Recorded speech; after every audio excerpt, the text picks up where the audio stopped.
Movie के start में हमें एक कपल बेन और लोरा को दिखाया जाता है। आज इनकी एनिवर्सरी थी। इस एनिवर्सरी में ये लोग कुछ चेंज करने का डिसाइड करते हैं और समुद्र की सैर पर निकल जाते हैं। प्लान तो उनका यही था कि कुछ दिन ये लोग इस बोट पर एक दूसरे के साथ टाइम स्पेंड करेंगे और फिर वापस आ जाएंगे। लेकिन फिर लोरा को दूर एक बहुत ही खूबसूरत आइलैंड दिखाई देता है और वो बेन से उस आइलैंड पर रुकने की जिद कर लेती है। बेन को ये आइडिया ज्यादा अच्छा तो नहीं लगा था, लेकिन क्योंकि वो लोरा को उदास नहीं करना चाहता था, इसीलिए ये दोनों अपनी बड़ी बोट को छोड़ते हुए एक छोटी रबड़ की बोट पानी में उतारते हैं और उसके जरिए उस आइलैंड तक आ जाते हैं। इस आइलैंड पर एक छोटा सा पोर्ट बनाया गया था और ये देखकर इन्हें लगता है कि इस आइलैंड पर जरूर कोई रहता होगा। काफी देर तक ये लोग इस आइलैंड को एक्सप्लोर करते रहते हैं, लेकिन यहाँ पर इन्हें मिट्टी के अलावा कुछ नहीं मिलता। बेन लोरा से कहता है कि हमें वापस चलना चाहिए, पर लोरा कहती है इतनी दूर तो आ ही गए हैं, थोड़ा सा और एक्सप्लोर करके देख लेते हैं। थोड़ा आगे जाने पे उन्हें यहाँ पर कुछ पुरानी मशीनरी भी दिखाई देती है, जिससे बेन अंदाजा लगाता है कि सालों पहले जरूर साइंटिस्ट ने यहाँ पर आकर कुछ एक्सपेरिमेंट्स किए होंगे। खैर अभी भी इन्हें यहाँ पर कोई इंसान नहीं मिलता और ये लोग कुछ देर यहाँ पर रहकर वापस जाने का डिसाइड करते हैं। फिलहाल के लिए ये एक दूसरे के साथ बैठे हुए थे, बातें कर रहे थे और अच्छी मेमोरीज बना रहे थे। लोरा और बेन काफी सारी पिक्चर्स भी लेते हैं और इसी दौरान बेन नोटिस करता है कि एक तरफ से आसमान काफी डार्क होता जा रहा है। वो समझ गया था कि यहाँ पर भयानक तूफान आने वाला है। उसने फौरन लोरा से कहा कि हमें जल्द ही वापस अपनी बोट पर जाना चाहिए, यहाँ रहना अब खतरे से खाली नहीं होगा। जल्द ही ये लोग अपनी छोटी सी बोट पर बैठकर अपनी बोट की तरफ बढ़ने लगे, लेकिन उसी टाइम तूफान आ गया। समुद्र की बड़ी लहरों ने उनकी बोट को एकदम से पलटा दिया और वो दोनों ही पानी में गिर गए। वो जानते थे कि अगर ज्यादा देर वो इसी खतरनाक तूफान में पानी के अंदर रहे तो मारे जाएंगे, इसीलिए वो दोबारा आइलैंड पर आने का डिसाइड करते हैं। आइलैंड पर भी कोई शेल्टर नहीं था, ठंड काफी ज्यादा बढ़ चुकी थी। ये लोग मुश्किल से ही यहाँ पर छोटी सी आग जला पाते हैं और डर में ये रात गुजारते हैं। अगली सुबह इन लोगों के लिए एक नई मुसीबत पे आती है। दूर दूर तक इनको अपनी बड़ी बोट नजर ही नहीं आती। लोरा बेन से कहती है जरूर तुमने एंकर ठीक से नहीं लगाया होगा, इसीलिए बोट कुछ आगे चली गई होगी। बेन उससे कहता है नहीं, मैं अपने होशो हवास में बोट को सिक्योर कर आया था। दोनों ही ये बात जानते थे कि रात वाला भयानक तूफान उनकी बोट को यहाँ से कहीं ले गया है। फिर भी इस उम्मीद में कि उनको बोट मिल जाएगी, ये लोग इस आइलैंड के टॉप पर जाकर बोट को देखने का डिसाइड करते हैं। पहाड़ियों के बहुत ऊपर भी चढ़कर इन्हें दूर दूर तक जब बोट नहीं नजर आई तो इन्हें वो सच्चाई कबूल करनी पड़ी कि इनकी बोट तूफान में कहीं जा चुकी है और ये लोग इस आइलैंड पर फंस चुके हैं। उस पर नई मुसीबत ये कि इनकी छोटी मशीन के इंजन का भी फ्यूल खत्म हो जाता है और इन्हें बोट को आगे चलाने के लिए पेडल्स का यूज करना पड़ता है। ये लोग इस टाइम अपने घर से बहुत ज्यादा दूर थे। लोरा बेन से कहती है कि इतनी दूर तक हम पैडल चलाकर नहीं जा सकते, मौसम भी खराब है, अगर तूफान दोबारा आ गया तो दोनों ही मारे जाएंगे। अभी के लिए बेहतर यही है कि हम आइलैंड पर ही वापस लौट जाएं। अब तो भूख और प्यास से भी उनकी जान निकलने लगी थी। यहाँ पर सरवाइव करना एक बहुत बड़ा चैलेंज था। ये दोनों अलग होकर दूर दूर तक जाकर इस आइलैंड को चेक करते हैं, लेकिन इन्हें यहाँ दूर दूर तक कहीं भी कोई इंसान, कोई भी लाइफ नहीं मिलती। पर मेहनत भी इनकी पूरी तरह जाया नहीं हुई थी।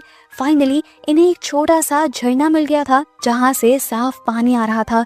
ये लोग इस पानी को पीते भी हैं और साथ ही स्टोर भी कर लेते हैं। अब भूख भी तो मारनी थी, मजबूरन रात को इन्हें यहाँ पर मौजूद पत्ते खाने पड़े। बगैर रेडियो और फोन के ये लोग किसी हेल्प को भी नहीं बुला सकते थे, तो इन्होंने यहाँ पर SOS साइन बनाने का डिसाइड किया। पर वो जानते थे कि ये SOS साइन बस लक की बात है, अगर कोई सालों तक यहाँ से ना गुजरा तो सालों तक कोई उनकी मदद को नहीं आएगा। इन्हें यहाँ पर फिर भी सरवाइव करना था। ये लोग यहाँ पर बने हुए स्ट्रक्चर्स को तोड़ते और मोड़ते हुए अपने लिए एक छोटा सा शेल्टर बनाते हैं और यहीं पर इन्हें एक कैन भी मिल जाती है जिसे ये लोग पानी स्टोर करने के लिए इस्तेमाल करने लग जाते हैं। दिन ऐसे ही गुजरते रहते हैं। हर रोज ये लोग लाइफ की तलाश में निकलते हैं पर कुछ नहीं मिलता। आज के दिन इन्हें इस आइलैंड के ऊपर 3 कब्रें नजर आईं और ये देखते हुए ये समझ गए कि पहले इस आइलैंड पर कुछ लोग रहा करते थे, पर अब वो लोग भी इस आइलैंड को छोड़कर जा चुके हैं। लोरा तो टूट चुकी थी, पर बेन उसे समझाता रहा कि हम हिम्मत नहीं हारेंगे, एक दिन जरूर कोई हमारी मदद को आएगा। काफी दिन से खाना ना खाने की वजह से लोरा बेहोश भी हो जाती है और बेन उसे अपनी पीठ पर उठाते हुए अपनी हट के अंदर वापस लेकर आता है। सुबह में जब लोरा को होश आता है तो लोरा कहती है, हम लोग सिर्फ इस उम्मीद पर जिंदा नहीं रह सकते कि कोई हमें बचाने आएगा, हमें अपने आप को जिंदा रखने के लिए भी हिम्मत करनी होगी। ये कहकर वो यहाँ से कुछ लकड़ियाँ उठाती है और उन्हें शार्प करने लग जाती है। इसका इरादा था कि वो लोग हंटिंग करेंगे। अपनी बोट पर बैठते हुए ये लोग इस आइलैंड के दूसरे हिस्से पर पहुँचते हैं, जहाँ पर इन्हें बहुत सारे पेंगुइन्स दिखाई देते हैं। लोरा को इन्हें देखकर रोना भी आ गया था। उसने पहले कभी किसी मासूम की जान नहीं ली थी, पर अब ये करना उसके लिए मजबूरी था। इन लोगों ने आज पेंगुइन का शिकार किया और इतने दिनों में पहली मर्तबा पेट भर कर खाना खाया। खाना खाने की वजह से इनकी बॉडी में अब ताकत भी आ गई थी और इन्हें नई हिम्मत मिली थी। इनकी जिंदा रहने की उम्मीद भी बढ़ गई थी। बेशक इन्हें यहाँ पर सरवाइव करना आ गया था, लेकिन इन्हें अपनी दुनिया में वापस भी लौटना था। और हर रोज उनकी वो उम्मीद मर जाती थी कि आज कोई हमें रेस्क्यू करने के लिए आएगा। हर रोज वो आइलैंड के किनारे पर आकर खड़े हो जाते थे इस उम्मीद में कि कोई तो उन्हें रेस्क्यू करने के लिए आएगा। पर पूरा दिन यहाँ पर गुजारने के बाद जब कोई नहीं आता था तो रात को ये दोनों अपने शेल्टर में चले जाया करते थे। महीनों गुजर जाते हैं। एक दिन जब ये लोग दोबारा शिकार के लिए जाते हैं तो पता चलता है कि सारे पेंगुइन्स खत्म हो चुके हैं और ये चीज लोरा को तोड़ देती है। उसे वही दिन याद आता है जिस दिन वो इस आइलैंड पे आकर फंसी थी। लोरा अब बेन से कहती है, मुझसे और इस आइलैंड पर नहीं रहा जाता, चलो हम इस छोटी बोट के जरिए ही सही लेकिन यहाँ से निकलने की कोशिश तो करते हैं। बेन उसे समझाता है, तुम जज्बाती फैसला कर रही हो, देखो हम इस छोटी सी बोट के जरिए इतना लंबा सफर नहीं कर सकते। हमारे पास ना कोई डायरेक्शन है ना कोई मैप है। इस आइलैंड में कम से कम हमें खाने और पीने के लिए तो कुछ मिल रहा है। खुले समुद्र में खुले आसमान के नीचे हम कैसे रहेंगे? लोरा कहती है, तो यहाँ रहना कैसे सेफ है? बताओ, अगर हम यहाँ पर भूख से मर गए तो? इसी रात इनकी बहस के दौरान इन्हें दूर से आती एक लाइट नजर आती है। वहाँ पर एक शिप थी। इन्होंने जोर जोर से हेल्प के लिए यानी मदद के लिए चिल्लाना शुरू किया, लेकिन इतनी दूर से उन्हें कोई नहीं सुन सकता था। ये उम्मीद बेन खोता हुआ नहीं देख सकता था। बेन को इस आइलैंड पर से जो थोड़ा सा फ्यूल मिला था वो अपनी फ्यूल को बोट में भरता है और उसका इंजन स्टार्ट करते हुए आगे बढ़ जाता है। लोरा उसे आवाज देती रह जाती है, तुम आगे मत जाओ, उस बोट तक तुम नहीं पहुंच पाओगे, हमारा बचा कुचा फ्यूल भी खत्म हो जाएगा। पर बेन उसकी एक नहीं सुनता और वो आगे बढ़ता रहता है। लोरा बेन को अपनी आंखों से दूर जाता हुआ देखती रहती है और फिर एक पॉइंट आता है जब बेन की भी बोट का फ्यूल खत्म हो जाता है और वो दूसरी बोट तक भी नहीं पहुंच पाता। यहाँ लोरा आइलैंड पर उसका इंतजार करती रही, लेकिन बेन फिर लौटा ही नहीं। कई दिन गुजर गए। लोरा ने तो अब बेन के आने की उम्मीद भी छोड़ दी थी और अब उसने फैसला किया था कि वो अपने सर्वाइवल के लिए खुद कोशिश करेगी। एक सुबह जब लोरा सोकर उठती है तो उसके दरवाजे पर कोई नॉक करता है। बाहर जाकर उसने देखा कि ये बेन था जो बुरी तरह जख्मी हुआ था। लोरा को अपनी आंखों पर यकीन नहीं हुआ। वो बेन को खींचते हुए अंदर ले आई। उसकी टांग और पूरा जिस्म बुरी तरह जख्मी थे।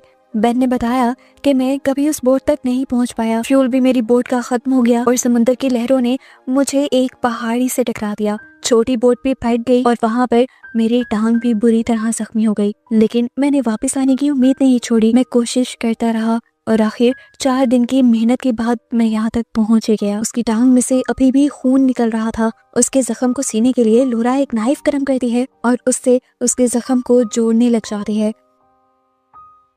दर्द इतना ज्यादा था कि बेन बेहोश हो गया। बेन की हालत देखकर वो समझ गई थी कि बेन की बॉडी का तकरीबन आधा खून जाया हो चुका है और अब सारा सर्वाइवल उसी के हाथ में है। लोरा ने हार नहीं मानी। हर दिन वो मेहनत करती रही। वो खुद ही शिकार करके खाना लाती थी और खुद ही पानी लेकर आती थी। वक्त गुजरता रहा। लोरा ने बेन को और बेन ने लोरा को हिम्मत दी और आहिस्ता आहिस्ता बेन भी रिकवर होता गया। यहाँ पर अब इन्हें एक और महीना गुजर गया और अब सर्दियाँ भी और करीब आ गईं। इस आइलैंड पर अब बर्फ जमने लगी थी। लोरा जानती थी कि इस आइलैंड पर वो लोग सरवाइव नहीं कर पाएंगे और इन्हें सर्दियों के बढ़ने से पहले ही यहाँ से निकलना होगा। लोरा यहाँ से निकलने की तैयारी करने लग जाती है और बेन उसे कहता है कि मैं यहाँ से नहीं निकल पाऊंगा। इस टाइम वो बेन को कोई जवाब नहीं दे पाई थी क्योंकि बेन को समझाना मुश्किल हो रहा था आजकल। उसने फैसला किया कि जो भी करना होगा अब उसे अकेले ही करना होगा। एक दिन उसने बहुत सारा शिकार किया और बहुत सारा पानी इकट्ठा किया और फिर वो बेन के पास रखकर निकल गई इस उम्मीद में कि वो जरूर मदद लेकर लौटेगी। लेकिन जितनी भी दूर वो इस आइलैंड पर जाती, दूर दूर तक उसे कोई भी नजर न आता। ठंड इतनी ज्यादा थी कि अक्सर उसकी बॉडी जम जाती थी। 1 दिन 2 दिन यहाँ तक कि तीसरा दिन भी गुजर गया, उसे कुछ नहीं मिला। उसने हिम्मत हार दी। काफी देर तक तो वो यहीं लेटी रही, लेकिन फिर उसे याद आया कि इस तरह तो वो भी मर जाएगी और बेन भी मर जाएगा। हिम्मत करके वो थोड़ा ही आगे बढ़ी तो उसे उसकी मेहनत का फल भी मिल गया। दूर एक रेड कलर का छोटा सा स्ट्रक्चर था। ये एक रिसर्च स्टेशन था। इसे देखकर लोरा की आंखों में आंसू आ गए। उसकी बॉडी में पता नहीं कहां से लेकिन दोबारा इतनी हिम्मत आ गई कि वो भागकर उस स्टेशन की तरफ गई। अंदर जाने पर उसने देखा कि कोई इंसान नहीं था, लेकिन इस स्टेशन के अंदर सब कुछ था। खाना, हीटर, सोने की जगह, कपड़े, ब्लैंकेट, यहाँ तक कि यहाँ पर एक स्नो बोट भी थी। लोरा को अपनी आंखों पर यकीन नहीं आ रहा था। यहाँ पर उसे मैप भी मिल जाता है और वो फौरन से बेन को रेस्क्यू करने के लिए इसी बोट पर निकल जाती है। बेन तक पहुँचते हुए उसे रात हो गई थी। अपने हट के पास जब पहुंची तो उसे एक और बड़ा शौक लगा। इन्हीं सारी मुश्किलों को पार करने के बाद यहाँ पर एक बहुत बुरा तूफान आया हुआ था और उनका पूरा शेल्टर तबाह हो चुका था। बेन भी उसे कहीं नहीं मिल रहा था। उसे लगा कि उसने बेन को खो दिया है। काफी ढूंढने के बाद उसे बेन काफी सारी चीजों के नीचे दबा हुआ मिला।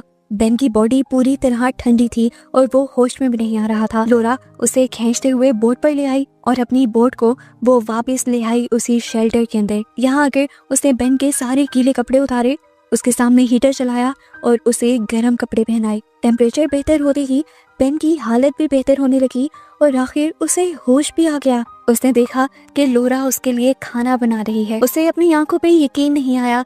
ये शेल्टर, ये गर्म कपड़े, ये खाना सब उसे ख्वाब लग रहा था। लोरा ने उसे हक किया और उसे यकीन दिलवाया कि ये सब सच है। फाइनली काफी अरसे के बाद उन्हें रहने के लिए एक नॉर्मल जगह और खाने के लिए नॉर्मल खाना मिल रहा था। खुशी से कि दोनों फूले नहीं समा रहे थे। ये लोग आज यहाँ पर डांस भी करते हैं और कुछ दिन यहाँ पर सुकून से रहते हैं।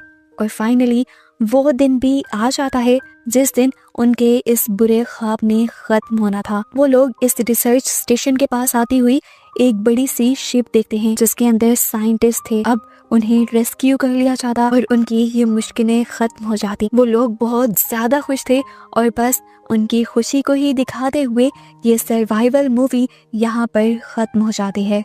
इस सबक के साथ कि अगर हम हिम्मत ना हारें तो किसी भी मुश्किल से निकल सकते हैं।